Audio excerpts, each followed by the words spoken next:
For the ones who get it done, the most important part is the one you need now. And the best partner is the one who can deliver. That's why millions of maintenance and repair pros trust Grainger, because we have professional-grade supplies for every industry, even hard-to-find products. And we have same-day pickup and next-day delivery on most orders. But most importantly, we have an unwavering commitment to help keep you up and running. Call, click Grainger.com, or just stop by. Grainger, for the ones who get it done. Hey, warm from the low. Welcome to lovely Las Vegas for Coast to Coast Hoops with myself, Greg Heaps Peterson, now part of the VSiN Family Podcast. We've got an excellent podcast for you, as we're going to be joined in a few minutes by Justin Perri, who does such amazing work over at Chalk Value Bets, taking a look at this great game that we all know and love of college basketball. We're going to be chatting with him about some of the impactful NBA draft decisions, which ones he's watching out for the most, and just how NIL has led to a lot of these guys coming back to school, some of the teams that he's looking to perhaps back and fade towards the beginning part of the season, and some of the characteristics he's looking for out of those teams. And then in the final segment, we're going to get you guys a roundup of the news and notes we saw in college basketball on Sunday. If you do have a question, comment, segment idea, whatever you for this podcast, you do have one of two ways we offer those in. First one is my Twitter/X timeline at @GUnit_81. Keep in mind, letters CM, they me does not matter, so as per usual, please do send these into the timeline. And the other way is find an Apple Podcast review. If you rate this podcast 5 stars, it is very much appreciated. From there, you're able to fire in whatever you'd like to hear on this podcast via that 5-star review. While I did not get in any Twitter/X questions today, everything it is powered by Edge Boost over at Edge Boost. They're making sure that bettors are able to access the funds that they need to for anything that they are looking for, whether that be at midnight, whether that be just during the day in general. You are able to access your funds 24/7, 365 in leap years, 366 days of the year. And when you go to edgeboost.bet, utilize that promo code of Greg, Greg. That gets you a dollar for dollar match on your first deposit up to $25. Now let's take a look at everything that we're getting in college basketball with Justin, who he does amazing work over at Chalk Value Bets and so much more. You're able to follow him on Twitter/X at his first and last name, Justin Perri, with his last name spelled Perri, the number 8 all together. And Justin, always a pleasure, my friend. Thank you. Greg, it's always fun to be here. Thank you so much for having me. Always enjoy chopping it up a little bit, some NBA draft discussion, portal discussion. It's been fun to watch the motion, a couple players taking some big workouts, some questions still to be answered, but I think we're getting a pretty clear picture now. Oh, I think so as well, and we still have a few draft decisions that need to be made. And how about if we look at one that you're very close on with RJ Lewis and the fact that he's going through the process because he could return to St. John's. Apparently that's still a little bit of an opening, but highly unlikely. But he's either probably going to go to the NBA draft or he's in the transfer portal as well. How do you take a look at his decision? Because I think that that's one of the most interesting that we have left. I mean, definitely one of those crazy ones now with Boogie Fland exiting the draft. And RJ is such an interesting character because I think, he looked good in the combine. He's definitely the athlete you want to see. But, I think we're likely going to see him go international if I had to guess. I'm going to assume he stays in the draft. He's committed to it.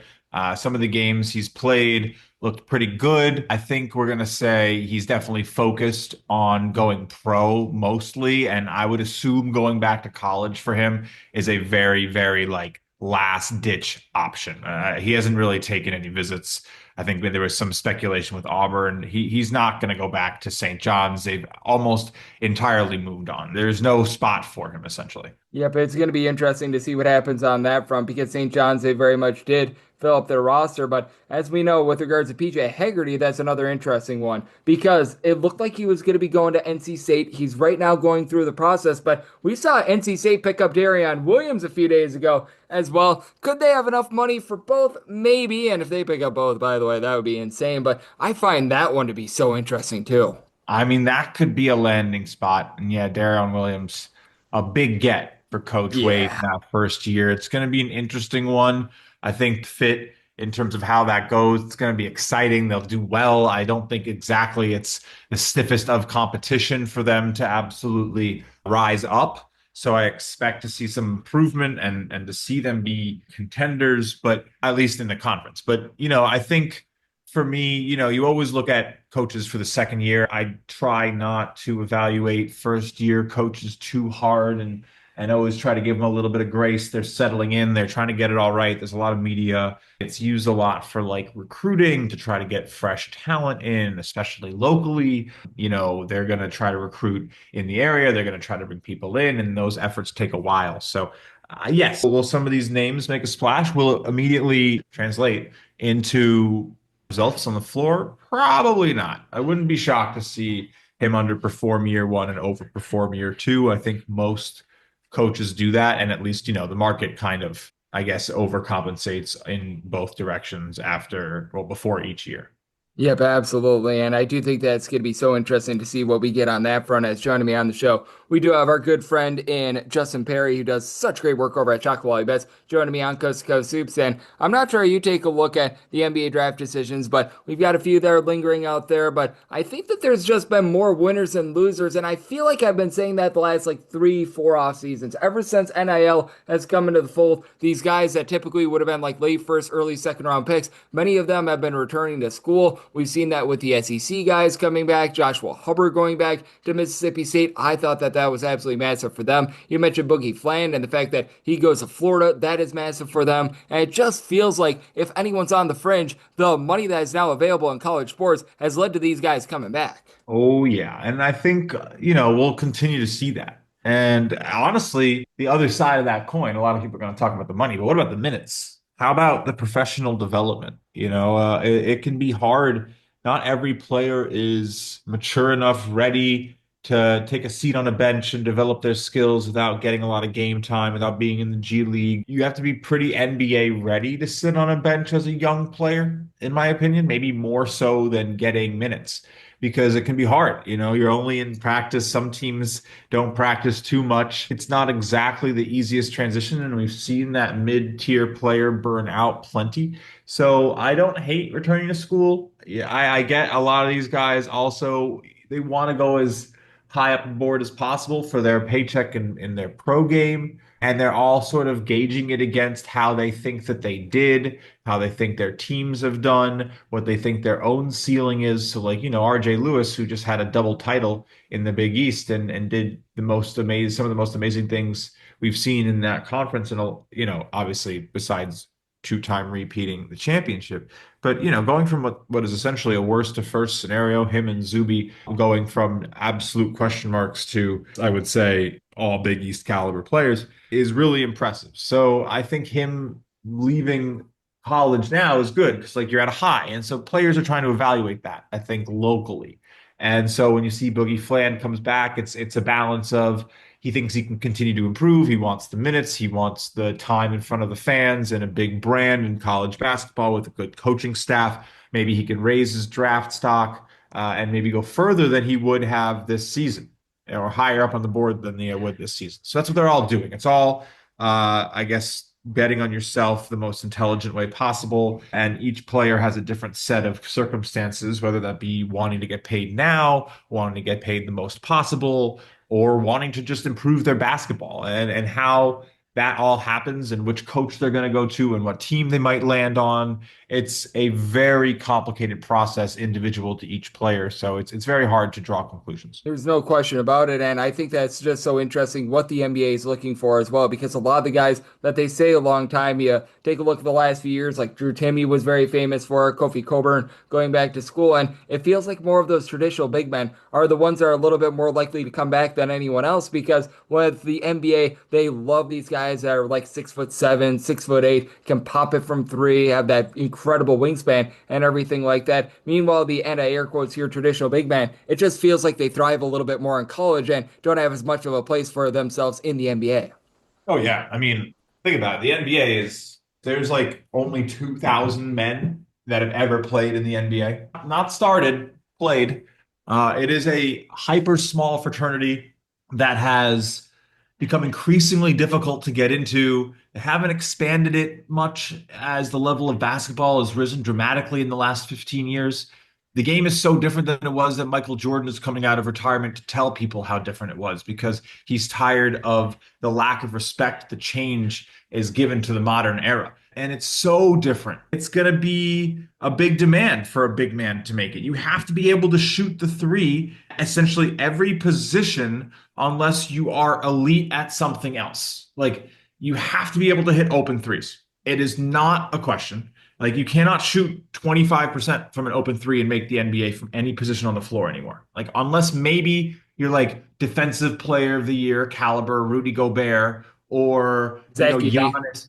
Right. Or Giannis level ball dominance from the paint. Like you have to be able to earn your stripes somewhere, and it has to be on offense because there are no more defensive masterminds that can't also stretch the floor or finish or dunk. Again, there's no real Tony Allens left. It's very difficult to find that type of player who can't also hit the three now. So if you don't have elite shooting, like set yourself apart shooting at the college level, you're not touching an NBA floor. Like a Danny Wolf is going to be maybe a bench player. And that's because his shooting's okay. He has decent ball skills for a big and might be able to get some minutes. But like even that type of player who's considered a game breaker at the college level is going to struggle to, make a difference at the next level. So for a lot of these guys, it's about how do I get the best swing, or maybe how do I get myself in the best position to make money as a pro somewhere else, or is maybe college the only place it's my game's going to work? Maybe I'm a classic five that can't shoot outside of the paint. I'm not going anywhere besides Europe, and that's okay. But maybe that person's staying in college for 1 year because the college money at a power five is going to dwarf what they get abroad. Yep, and certainly the exposure that you get in college as well, playing Right. in the Yes. NCAA tournament, that is so big as well. And I feel like that's really been game changing in terms of the college landscape as well, because we all want to talk about how the transfer portal has been so bad and everything like that, and how NIL is, shall we say, the wild, wild west. And certainly they need a little bit more regulation, but I feel like we've gotten a better product as a result of it because Oh yeah. we just laid it out with these guys that typically would have went to the NBA, these guys that would have been like late second round picks. Instead, they're staying in school, and that's raising the level of talent and the just overall age of these guys that we see out there on the floor. Oh yeah. And that's of course going to be hard to, I guess, argue for right now, coming off of a year where, you added up the seeds in the final four and it was less than the number of fingers most of us probably have. And that's pretty rare. So it's hard to qualify things right now, maybe with the recency bias many people will have. I hope the audience here who likes the advanced analysis of college basketball can look past that and understand how honestly difficult it was for some of the like our champion like almost lost to UConn. It's not that unheard of, and I think we'll see the level of parity lead to more fun than maybe what the Final Four looked like to the person who wants the Cinderella glass slippers on both feet. I think that is coming. We had a very unique year with some of the players that we had. There have not been seasons like what Cooper Flag have done very often. We're not going to see it every year. There's not going to be that promise of a team making the finals and winning 5 games almost as a guarantee in the tournament, which Duke essentially was. So I do expect that level of parity to rise and for there to be, I mean, it's going to be like what the NBA is like. The first 2, 3 rounds are going to be great of the tournament, and then you are probably going to get to a little bit of chalk at the end, and then the last games are going to be awesome. And maybe there's going to be like one team that's a notch above the rest, and Oklahoma City Thunder of it all, but that's okay. And the challenge for them is to actually do it. And you want dynastic results, and you want elite teams, and you want teams that are clearly better. It is good for the game. The purists will argue, the loud voices will complain, but at the end of the day, growth happens when greatness occurs. So you kind of want Florida making the run as a 3 seed to do it, or even a 2 seed. That you want St. John's doing it again, and even if they don't make it and they burn out in the third round this time, you want these storylines to continue. And I think the transfer portal, as maybe as hated as it is, it's because it's so new, it's chaotic, but I do think at the end of the day, we're still getting a good product on the floor, and that's all you can ask for. And honestly, I think that leaves for plenty of advantage in terms of beating the market to figuring out teams. If you understand how people play basketball together and how their stylistic components lead to a team composition. Oh, absolutely. I think that that's so great that you say that as well, because what are some of the things that you've been taking a look at this offseason in terms of teams that you're going to be targeting for next year? Because I know that you're taking a bunch of intel, and we are so far away from knowing exactly what these rosters are going to be. We need to find out which of these guys in the NBA draft that are also in the portal where they're going to be landing. So there's still a lot to be determined there. But that said, what are some of the things that you're taking a look at that you think could lead to teams that are going to be ones that you want to backslash fade towards the beginning part of this season? I mean, it's so basic. I want balance in the build. I don't want to see three guys that shoot the ball too much. I know that sounds so simple, but if you really just look into it, you can literally find teams that aren't composing their teams wisely and are maybe going to ask players to have to do something different than they've ever done. And so, like, the obvious glaring one is Ian Jackson coming over to St. John's and being asked to play the point. Like, if you don't trust him to do that well, it's a very good opportunity to go against St. John's and maybe take someone else to win the Big East. He could legitimately struggle in the new role. And if he doesn't get it figured out by January when the conference play starts, then they could lose a game or two that makes all the difference for the conference regular season title. And maybe he gets it right by February and it doesn't matter in terms of larger scope and they win the Big East title in the tournament and they get to the second weekend and all is fine. But, like little things like that, where are teams maybe looking too much at box scores and not efficiencies? Where are teams looking at players who maybe excelled too much in games against low buy level competition and not in conference play? Where are the players who over or underperformed going? Are there teams that are going after guys who just got lucky and they don't have the capacity to understand how they got their shots and the, I guess, value of them rather than the result of them? And so all these things, it's funny. It's such a large argument to be made. You might actually be able to be better at figuring out some teams than the coaching staffs themselves. As crazy as it is, given the tools that we have. Like, you get yourself a CBB Analytics subscription and a KenPom subscription, and you start digging into some of these rosters, and you could really figure out who might struggle to be efficient to start the year. And that's all you need. I mean, most of the inefficiency you'll find in the college basketball market occurs in the first 7 weeks. So that's an edge if you can find it. And, good luck in your digging if you do it. And if you're appreciative of what you find, shoot me a DM. Absolutely. And it is just wild to see some of these teams that they just built completely through big men, like we saw with Indiana last year, the way that they've had that set up. Washington, where they spent it all on one guy. And as we go through the process, I do feel like teams are getting more and more efficient with this as well. Like Indiana looked themselves in the mirror, they made a coaching change, and now it feels like they're on the up and up. Washington spent money on more than one guy this year, and I think that that's a big key with this too, because with this just new landscape of college basketball, I feel like there have been a lot of programs that have thrown stuff at the wall, and some of it has stuck, and some of it, well, it frankly did not. Yeah, and I think in this landscape, teams are, especially at the mid-low major level, and maybe even at the bottom of the Power Fives, I think you see a little bit more willingness to sort of let coaches figure it out and maybe throw stuff against the wall a bit more carelessly early. And then they, say, hey, well, how well did you deal with what you threw in the second year, in the third year? And if it's not working and it starts just looking bad and the optics are bad, they move on from the coach. They let the next coach try it. Some of these programs aren't well funded. I mean, and some of them don't have high hopes and aren't really basketball schools. So it's a little iffy, and all these motivations matter, and where coaches and their contract matters. And it's interesting to sort of figure it all out and sort of see who's going to really try to really get it done, and which coaches are on a hot seat or a cold seat, and what that means in terms of how fervently they chase wins for their own career's sake. Right? I mean, Scott Drew has a down year at Baylor. Is he really going to put the pedal to the metal? Or is he Scott Drew? Does he have a national championship in the last 5 years? Does it not matter? A down year. All right. He had a player who's going to go top 5 in the draft. I mean, he can just point to VJ Edgecombe and the ring on his finger that's still pretty fresh, and no one's really going to bother him over at a program like Baylor. Right? So when things start going on a downturn, and I lost a lot of money expecting Baylor to do better last year, to turn it around. They never really did. They were getting good shots, but it just didn't really work. Their build didn't work. And I think certain programs might be more attuned to correcting midseason, while some are just going to sort of shrug their shoulders and be like, all right, well, this is what we got. Here's how we think it's supposed to work. We're going to keep sending it out there. It's February. Good luck. And some of these big schools make tournaments still, and they'll just fizzle out there too. And you can't be too surprised. So it's interesting. There's a real dichotomy of teams, and there's no one, answer for figuring out if a team's going to win or lose any game. Every team is different how they arrive at their effectiveness and their efficiencies. and against other teams and in certain spots.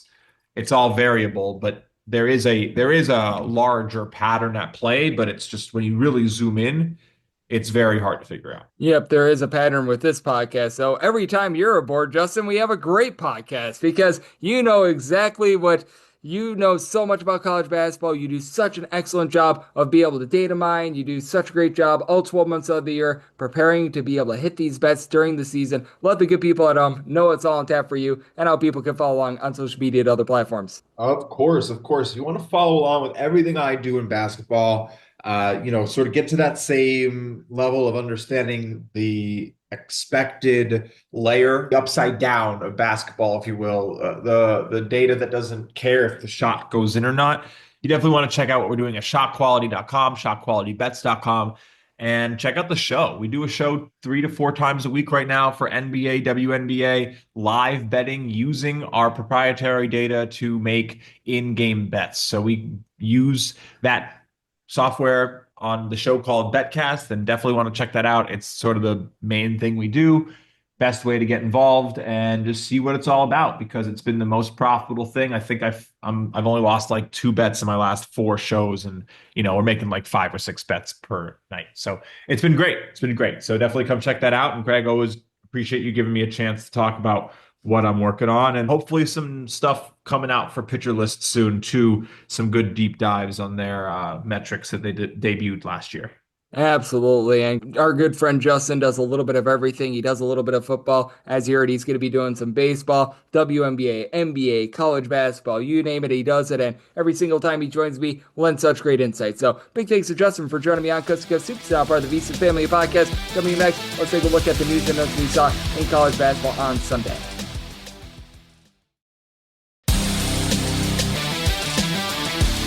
And we're back here in lovely Las Vegas for Coast to Coast Soups with myself, Greg Hoops Peterson, now part of the VSiN Family Podcast. Always great to be joined by Justin Perri. He does such great work over at Shot Quality Bets. Every single time he joins me, he lends such great insights and did so once again today. So a big thanks to Justin for joining me in the last segment. Now it is that time of the podcast to give you a recap of the news and notes we saw in college basketball over the last 24 hours. Quite a few guys deciding that they are going to be going to some SWAC schools as Bethune-Cookman. How about the offseason that they're having? Ariel Bland, he is going to be coming on over from UC Santa Barbara. Now, last season, he just was unable to get out there on the floor. He was averaging right around about 2 points, a little bit under 2 rebounds per game. But if you go back to what he was doing during the 2023-24 season, there's quite a bit of upside with him. That season, he was a guy that was in the starting lineup, 6 points, a little bit over a block, 6 rebounds per game. I really like this Bethune-Cookman team, by the way, because they are pretty much running it back with what they had 2 seasons ago. They lost the guys like Zion Harmon to the transfer portal. He was unable to do anything whatsoever over at Seton. He's going to be coming back. You've also got Jacoby Heedy, who's going to be back in the fold as well. They bring back Daniel Ruzon. So, this is a Bethune-Cookman team that they have done a tremendous job hitting the transfer portal, bringing in some really good talent. Dr. Bradley is going to be coming in. Reggie Bass,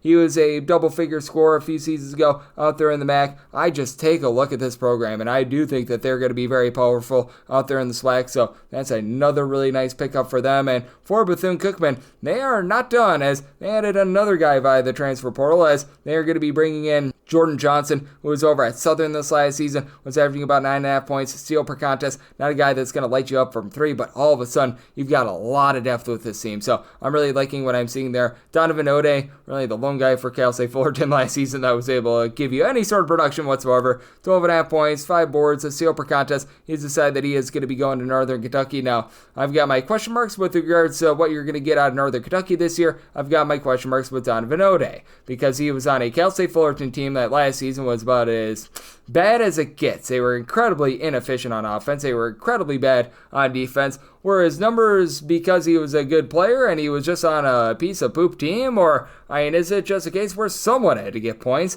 I don't quite know, but for Northern Kentucky, I'd like to see a little bit more of this team via the portal. It's been a little bit hit or miss for them last few seasons, as this is really their first real portal pickup aside from guys that are in like the D2, D3 ranks. So I do think that for Northern Kentucky, they're getting passed up. And the Horizon League in general, just as having not necessarily a lot of guys coming through there and are guys that are really going to be able to make too much of an impact in general. So I do think that the Horizon League as a whole needs to hit the transfer portal a little bit more.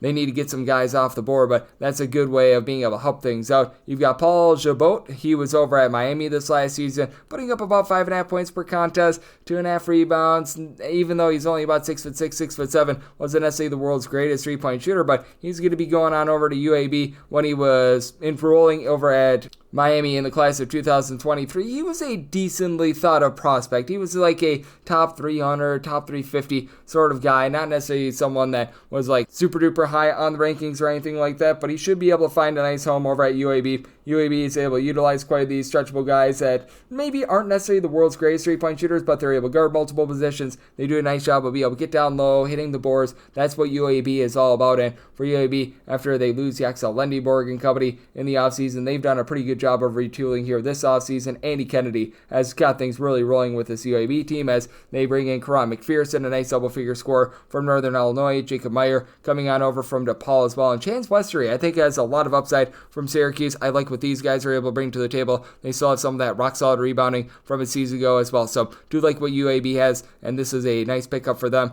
I was mentioning that the SWAC got a nice haul over the last 24 hours, and Ricky Ballard is one of those guys. He is going to be going on over to Grambling. He was averaging 6.5 points, a little bit over 3 boards, and shot over 38% from 3-point range this last season. He's someone that I think is going to be able to make a nice impact right away for a Grambling team that I think that they're going to be able to have some upside here in this conference. For Grambling, they've always had a tough time on offense. They've always been a pretty rock-solid defense. Now I think that they're starting to be able to add in there some nice scorers. They bring in Roderick Coffey, and this is pretty much the Florida A&M now coaching staff that's going to be over there as well. They bring in Nazar Muhammad, who's a 6'5", a little bit of a combo player. Lewis Hutchinson is someone that's going to be entering into the program as well. I like what he was able to do when he was over at Georgia State. So I do think that there's quite a bit of upside with these guys, and I do think that for Grambling, they're going to be able to do a nice job just playing a little bit of a different style in general with the changes that they made here in the offseason. Then you did also see the fact that Justin Amati, who he was over at James Madison for the longest of time, he was playing some minutes over at Tulsa as well last year, only about 3 rebounds per game, but has shown a little bit more promise there.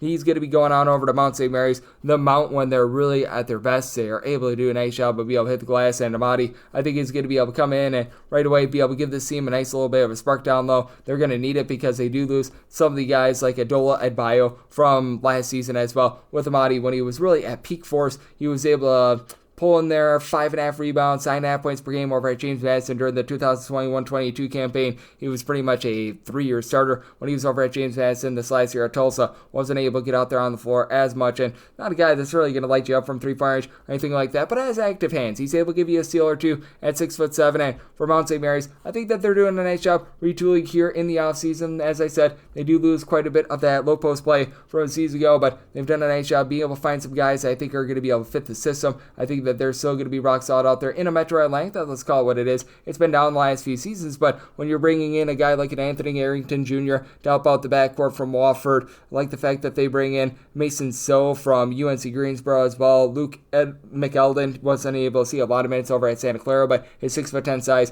should very much fit what this program is looking to do. I do think that there are some good notes there for Mount St. Mary's. What else is good is just keeping up with college basketball every single day. If you do like hearing from this fine podcast, Coast to Coast Seeps, you're able to subscribe wherever your podcasts, Apple Podcasts, Google Play, Spotify, Stitcher, and TuneIn. If you have a question, comment, segment idea, what have you for this podcast, you do have one of 2 ways we offer those in. First one is my Twitter/X timeline at gunit_81. Keep in mind, Larsium, maybe does not matter, so as per usual, please do send these into the timeline, and the other way is find an Apple Podcast review. If you rate this podcast 5 stars, it is very much appreciated. From there, you're able to fire in whatever you'd like to hear on this podcast via that 5-star review, and big thanks once again to Justin Perri, who does great work over at Chocolate Bets. You join me in the last segment, and I'm with you guys every single day on this podcast, regular season and off season, so I'll be back with you once again tomorrow. Thank you.